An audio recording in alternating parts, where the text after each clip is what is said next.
In the last 4 years, I've interviewed and coached 350 plus podcasters, have published multiple best-selling books under the pen name of Daniel Larson, and in the last 9 months, I've generated $120,000 in profits through our podcast while your podcast isn't growing. But to be honest, it's not always been that easy. So today, I'm going to share with you 30 podcasting growth tips we've had to learn the hard way so that you can shortcut your way to faster podcast growth and monetization. So with that being said, enjoy the video. Growth mindset. Number 1, your hard work will pay off. You just need to stick to the plan. Most podcasters quit at 8 to 12 episodes, right when momentum is building. The ones who break through are simply those who kept showing up even when it felt pointless. Number 2, I'm not going to keep saying 1, 2, 3 all the way to 100. That will get very long, so bear with me. Number 2, experts you admire will eventually become your listeners. It will take consistency, but after 50 to 100 episodes, you start getting messages from people you once looked up to, people you once put on a pedestal. I've seen it for myself and my clients, where clients go from fan to peer with industry leaders just by consistently demonstrating their own expertise. And for you, you can do the exact same. Practice crafting episode intros as much as you practice your content. The first 60 seconds determines if someone is going to become a regular listener or if they're going to bounce and never return. So spend a disproportionate amount of time perfecting your show's openings. Understanding your listeners is the most important growth hack, bar none. Nothing comes close. So you can forget about all the fancy editing, the perfect audio quality. The podcasts that grow the fastest are those that solve specific problems their audience is actively struggling with. Spend 10 times more time on your topic selection than you think is necessary. Look, here's the thing, right? Most podcast hosts spend around 90% of their time on their delivery, interviewing guests, managing the show, running the podcast, all the malarkey. And then they spend 10% of their time with specific topic selection. If you ask the majority of podcasters, hey, what's your actual content strategy? How do you go about picking very specific topics in order to attract the listeners you want to reach? Most people don't really have a strategy. So what you need to do is to flip the ratio and watch as your downloads start to climb. Don't waste energy by responding to negative reviews. You'll never convince a critic, and the energy that will drain you impacts your creativity in a negative way. So use your mental bandwidth for the actual listeners who love your show instead. Following established podcast format is smart, but becoming the podcaster that others model their shows after is the game changer. So yes, it is great to study what is working. We encourage our clients to do the exact same, and I would encourage you to do the exact same. However, it's important that you then add your own unique methodology that makes you the industry leaders, that makes others say, hey, why the hell didn't I think of that? Except that some potential clients simply won't resonate with your podcast style, and that's okay. Let that be their problem, not yours. The more distinct your voice is, the more polarizing it will be. And paradoxically, which is quite funny, the more valuable those listeners who resonate with your show become. Stay out of podcast statistics as much as possible. Don't be one of those guys, I've definitely been there, where you're checking your analytics on a day-to-day basis. All that does is create anxiety, especially if the show isn't moving in the direction that you want. What's more important is to schedule 1 analytics reviews per week. The whole point is to be intentional about when you view analytics and then focus on the creation of valuable content the rest of the time. Episodes that underperform are necessary teachers. So don't get disheartened. Don't feel like, oh my God, this is completely worthless. What am I doing? Why am I wasting my time? Each flopped episode is actually market research. So don't beat yourself up. Analyze what connected and apply that insight to your next 3 episodes. Strategic planning. Your total subscriber count matters way less than your engagement per episode. I'd rather have 500 ideal clients listening intently over 5,000 passive subscribers who never take action. So focus on depth of impact rather than vanity metrics. When you hit 10,000 downloads per month, people start seeing you as an authority. This is when massive guests will start sending invitations your way and more opportunities start finding you instead of you constantly chasing them. Don't diversify your content too quickly. Master one format completely before expanding. Many podcasters dilute their power and their actual impact of their show by launching way too many different shows, way too many different formats,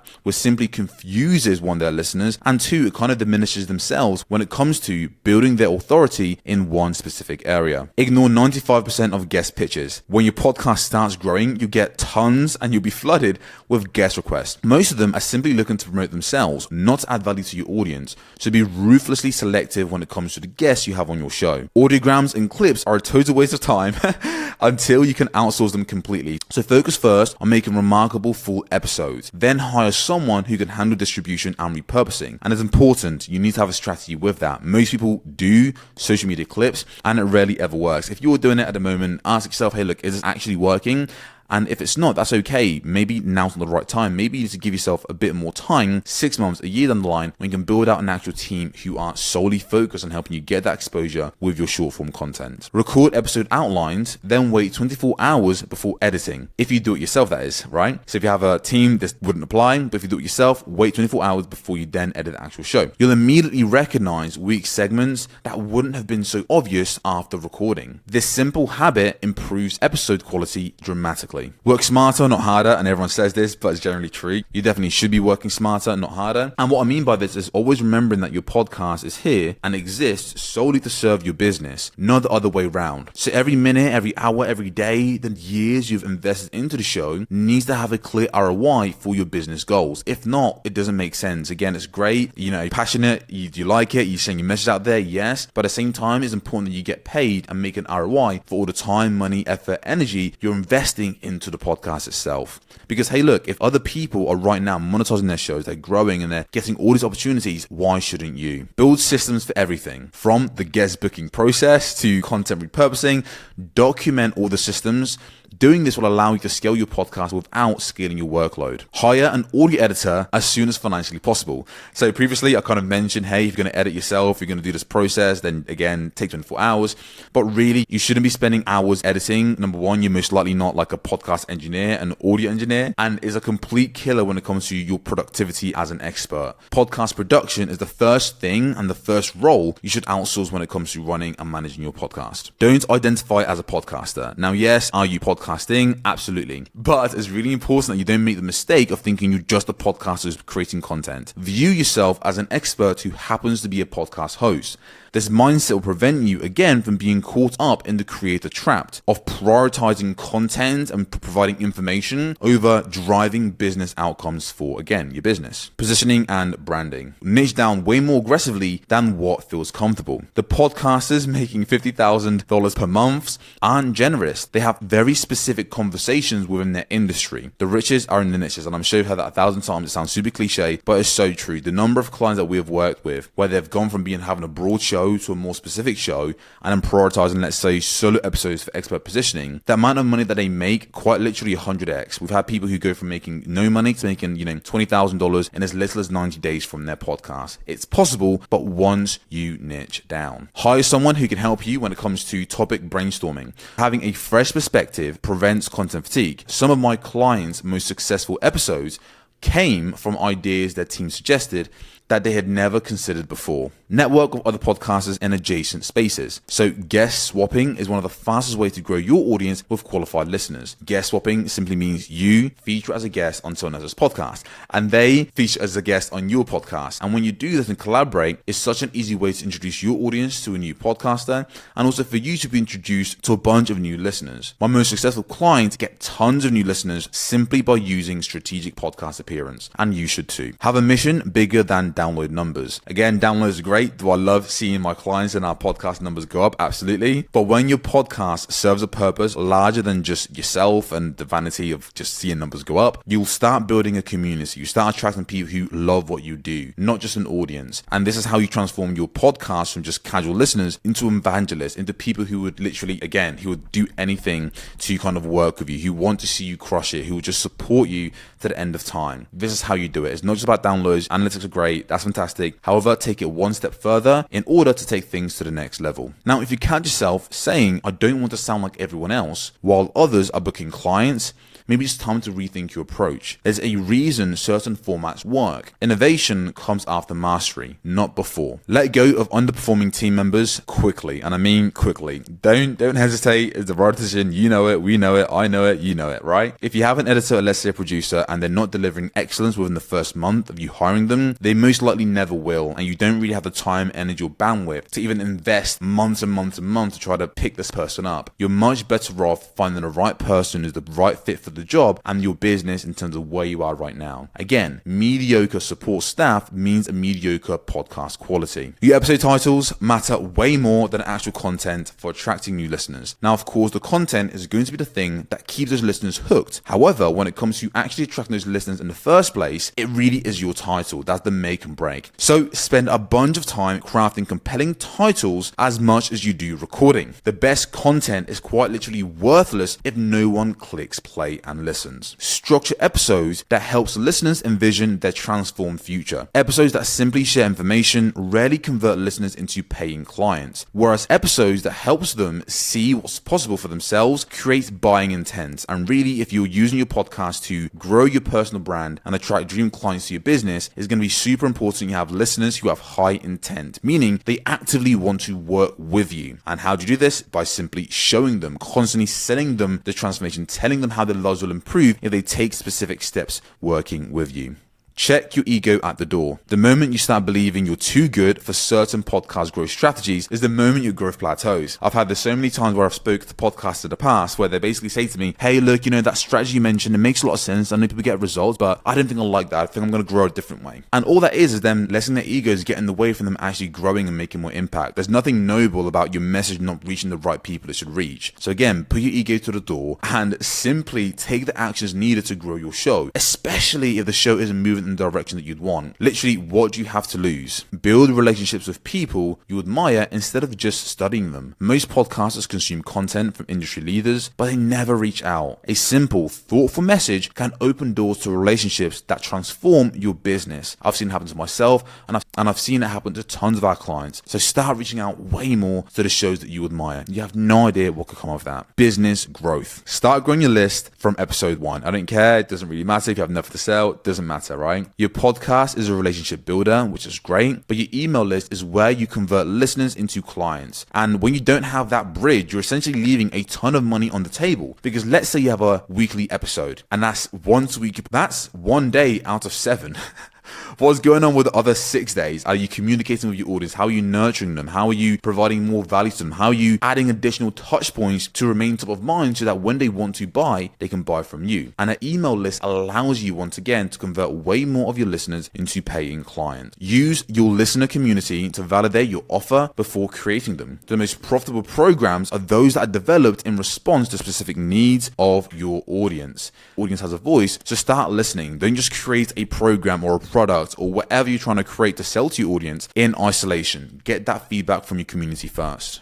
Identify the 20% of podcast activities that drives 80% of your client acquisition results. For most experts, it's going to be topic selection, guest selection. Honestly, I would say prioritizing solo episodes over actual guests. And finally, your call to action strategy. So making sure that your actual content is perfectly linked to the call to action is a natural next step when you invite someone to join your email list, grab a freebie, want to work with you to reach specific outcome. The point is, if you focus on these key pillars, which is again topic selection, guest selection, which can also be format selection, i.e. solo episodes, and your call to action strategy, these are really the most impactful things you can do to drive more client acquisition results from your podcast. And everything else, well, they're way less impactful and you can ignore them. Do not try to grow on multiple different platforms until you have a team. Spreading yourself too thin is a recipe for disaster.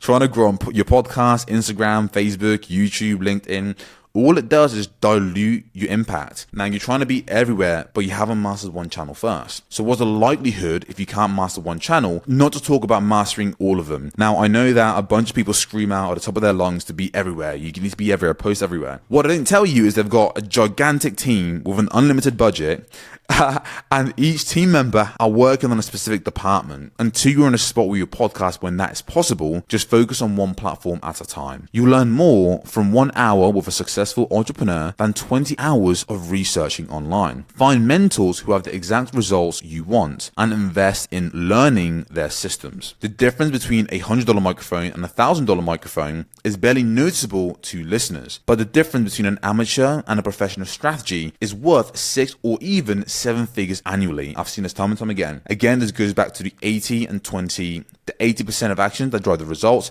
and the 80% of activities that don't. Don't stress about your equipment and all this fancy stuff. Really stress more about your overall strategy. And an easy way to shortcut your way, because if you're not educated, if you don't know how to grow a podcast, if you don't know how to monetize your show, if you're worried about, how do I craft the perfect CTA, if you're worried about the guest selection, or if you're worried about how to properly execute on solo episodes in a way that attracts, nurtures, and converts listeners into ready to buy clients, if you're unsure about that, just know, hey, look, there are programs out there. We have a program called the Get More Listeners Academy, but there's also tons. It doesn't have to be myself. If you resonate and you like it, great, amazing. But my point is, There's no reason why you shouldn't have the education around how to grow and monetize your podcast effectively. People have done it in the past. It's not guesswork. It's just having the right strategy, the right systems, and the right support to make that happen for yourself. So again, invest in coaching and membership when you're getting started. When you're ready to finally take things to the next level. Always create episode titles and descriptions first. That should be the priority. Then build out your content to deliver on those promises. All this will do is going to keep you focused, and it prevents you meandering through your episodes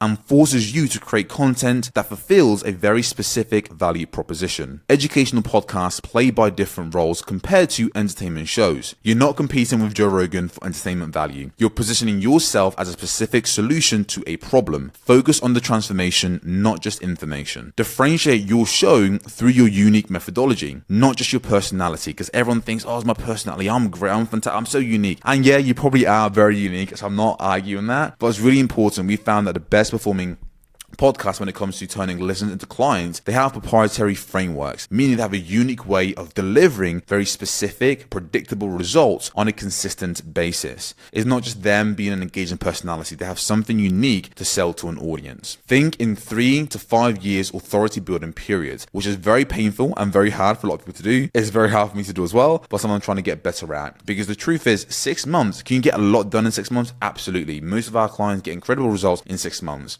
But I know the results we get them in 6 months is nothing in comparison to where they're going to be 3 to 5 years from now if they stick with the strategy and system that they've built. So again, 6 months really isn't enough to establish true expertise. The podcasters making 6 and 7 figures have a long-term vision that informs their short-term execution. And again, you should do the same. Execution excellence. When others start copying your format, it's time to celebrate. It means you're becoming an industry standard. The moment that your approach starts to get imitated is when your first mover advantage starts paying dividends. Keep your podcast business model simple. Complexity creates failure points.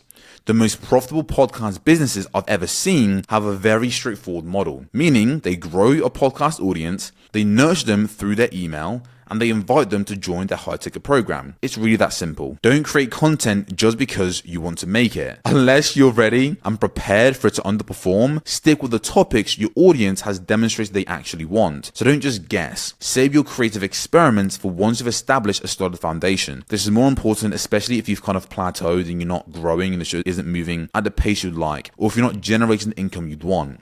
It's really important that you really give your audience what they want. It sounds so obvious, but people will only listen to things that are relevant to them. That sounds so like blatantly obvious, but as an important reminder, batch record episodes, recording 4 to 8 episodes in a single day creates massive efficiency gains. My clients who batch consistently outproduce those who don't while working fewer hours. Never miss an upload. Even if you have an established audience, taking 2 weeks off can affect your growth rate significantly. You can create what we call emergency episodes that you can use to republish just to keep your audience in the loop and keep them engaged with your best content whilst you're taking time off. So yeah, I'm not saying you're not allowed a vacation. Of course you are. You can do whatever you want, right? But it's really important to know that just because you want a little break doesn't mean that your podcast should have a break, because listeners, they're going to go somewhere else. They're still not, they're not just going to stop listening to podcasts or stop consuming content. If they stop getting their content from you, they're going to go somewhere else. Creating genuine curiosity is your most powerful engagement tool. Learning to craft open loops that keeps listeners engaged to hear your next point is more valuable than a production technique. Growing a profitable podcast is more of a mental challenge than a technical one. The podcasters who succeed aren't necessarily the most talented. They're just the most resilient. Expect the journey to test your commitment repeatedly, and I can't stress this enough. There's going to be times when shit just gets hard and you want to quit and you want to stop, because to be honest with you, it can feel like bullshit. You've done all this work, spending all this time investing into the show, and things still aren't moving in the right direction. Again, that's more of a mental challenge than it is a technical one. There's always a next step you can take. There's always a new strategy you can test out. There's always some small piece of action you can take. But you won't take that if you're not fully committed. You won't take that if you aren't mentally resilient through the ups and the downs of podcasting. Learn from underperforming episodes, but don't obsess over them. Extract the lesson, implement the improvement, then move forward. Dwelling on past mistakes creates hesitation that kills your momentum. If you master content strategy, content packaging, and have a clear delivery, the analytics will take care of itself, meaning your show will just grow. So focus on the inputs that you have control over, not the outcomes that you have zero control over. Find an accountability partner at your level, where you guys meet monthly, you share what's working, and you solve challenges together. This relationship alone can double your podcast growth rate because you're learning and you're keeping each other accountable and supporting each other on your journey. Podcasting can be super lonely, so honestly, this is huge, and we make sure in our program to facilitate this amongst our clients to keep themselves accountable. Client acquisition. Never appear on a brand new podcast as a guest.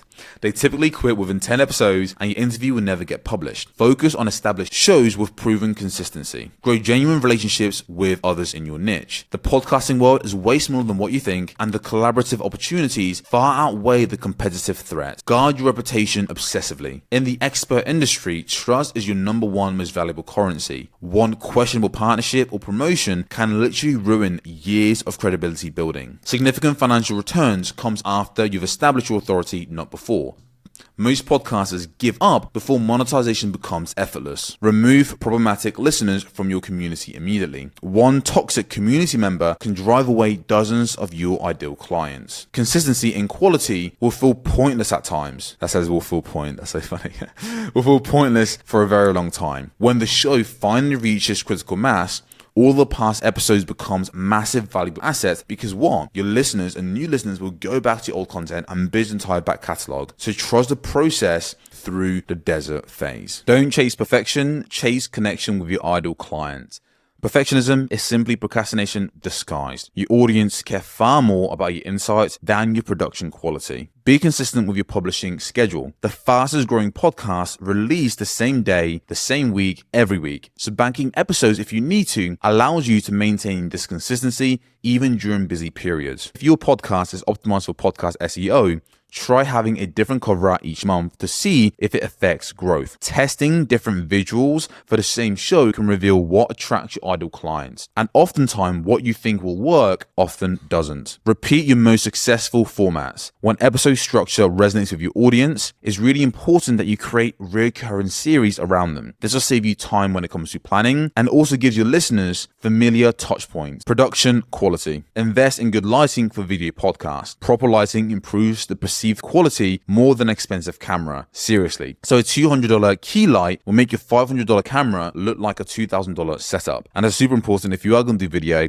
go for it by all means. However, again, don't just, don't have a Zoom recording and upload that and that's going to do the job. It really doesn't. It's not really good enough. So make sure you have proper setup if you're going to do a video podcast. Focusing on search engine optimization is a strong strategy for increasing discoverability. But don't forget to keep focused on creating great content that people then share organically. This is how you win. You're being discovered by, again, people find you on podcast SEO, on Apple and Spotify, and then you're keeping them hooked on your content and nurturing them because, again, your valuable content is doing all the hard work for you. Listen to podcasts about podcasting when your motivation dips. This will happen. It's normal, and that's okay. Hearing other people's success story reminds you of what's possible and reignites your commitment during plateaus. Practice genuine gratitude for your current audience. Focusing on the listeners you don't have breeds discontent, and that can come through within your episodes. So appreciate your 50 listeners before you get 500. Get external feedback on your episode outlines.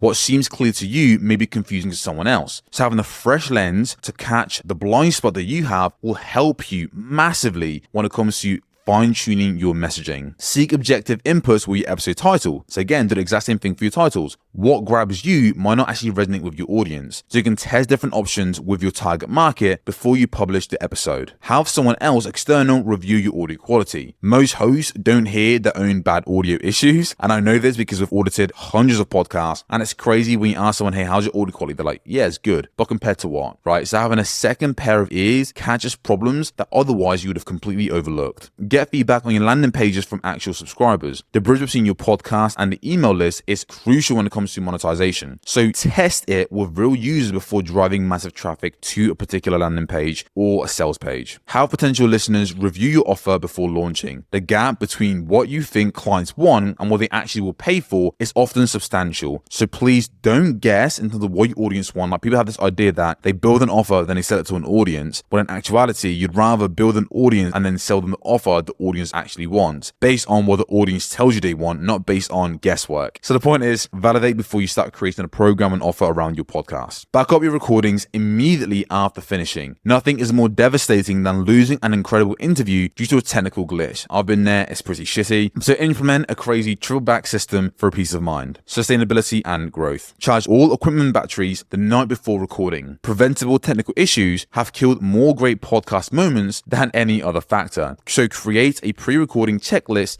and follow it religiously. Always do a test recording before each episode. Check on your audio, check on the video if you're going to do the video, make sure the framing looks good. And simply doing this 5 minutes before you start can prevent countless disasters. Have a recovery plan when things go wrong. Again, technical issues do happen. It's bound to happen. How quickly you can recover defines your professionalism more than the failure itself. The more consistent your podcasting schedule, the faster you'll improve. Repetition builds competence faster than study. 100 episodes of average quality teaches you way more than 10 episodes of perfection. There is no single growth strategy that works for everyone, and this is just the truth, right? What explodes one podcast might do nothing for yours.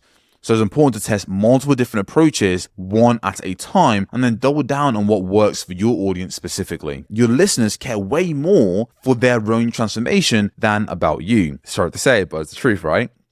Now, this is liberating because it means that your content doesn't need to be revolutionary. It just needs to help them solve a specific problem they're currently going through. Create a music library to repurpose across episodes. Consistency in your audio branding creates a professional feel and saves you time when it comes to production. Don't hesitate to remake your most successful episodes. And again, you can just update insights. Your best content deserves to be revisited as your understanding deepens. I've had times where I've recorded episodes in the past, they've had to redo because, hey, something new has come up. I've had a new insight with a client I've worked with. That naturally happens. And again, your current listeners, they deserve the best. And it's important to know that if you just rehash an old episode, it doesn't matter because a lot of your new listeners haven't heard the original episodes anyways. Show concrete examples rather than abstract claims. So specificity builds credibility faster than being general. Here's exactly how client X increased their rates by 40%. Will always be my clients see amazing results. Spend more time editing your outline than creating them. Ruthless editing improves episode quality more than any other single factor. Cut 30% of every draft before you hit record. Perspective and resilience. Nobody in the podcasting world has everything figured out. We're all testing, optimizing as we go. The hosts that seem to be the most confident are often just one step ahead of you. Learning through implementation. Test strategies before dismissing them as ineffective. It's super important to test strategies before you dismiss them as ineffective.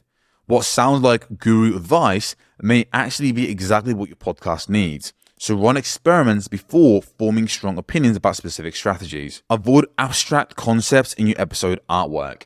Concrete, emotion-provoking images will always outperform clever metaphors every time. Again, your artwork should communicate value instantly. Reframe failures as market research. Again, every underperforming episode teaches you something valuable about your audience preferences. These are not failures, it's only data. Podcasting requires way more persistence than any other content format, but offers greater rewards, which means those who commit now are building increasingly valuable assets. Focus on evergreen content over trending topics.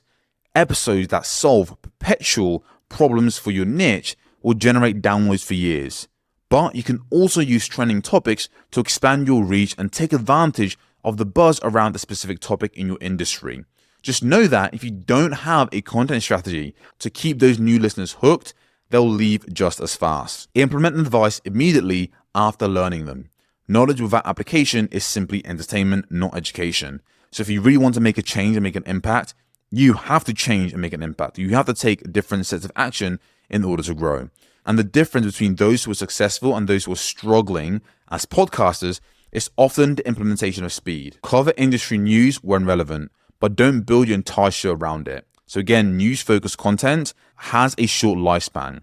However, transformation-focused content compounds in value over time. Leverage trends that align with your expertise. So when topics in your niche starts trending, position your unique perspective on it quickly.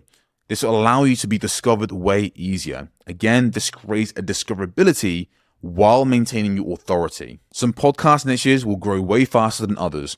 So choose topic with active, problem-aware audiences seeking solution. Passionate podcast hobbyists often make better listeners than general business audiences. Final words of wisdom. New competitors will continuously enter your space. Some will gain traction way faster because of a fresh perspective. Don't let that discourage you on your own journey.